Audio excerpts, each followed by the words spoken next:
علیکم ورحمت الله وبرکاته. الحمدلله د یو میاشت هلې ځلې د مشکلاتو او کار او تکلیف نه وروسته جومات دې حالت ته ورسېدو. هغه جومات چې په بارانونو کې به ځمکه ډنډه وه او په شمالونو کې به سفره بیرون اخواته پرته وه، نو لمونځ کوونکي ډېر سخت په تکلیف کې وو. په داسې حال کې چې لمونځ کوونکي هم ټول په خیمو کې ژوند کوي، په سفرو کې ژوند کوي، نو هغې ته موږ دغه جومات جوړ کړو. انشاءالله په راتلونکې اونۍ کې به افتتاح شي او دا اوس رنګ روان دی. انشاءالله 2-3 ورځې رنګ نیسي.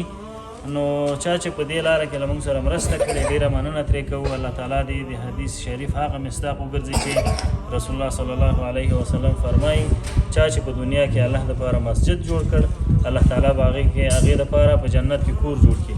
نو که غواړئ چې د هغه کورونو مستحق شئ، د دغه جومات په هغه کورونو خلاصولو کې موږ سره مرسته وکړئ، ځکه موږ یو څه اندازه په قرض باندې روان یو او تر څو وشو کولی چې ستاسو په مالي ملاتړ باندې د جومات هغه قرضونه او کورونه خلاص کړو.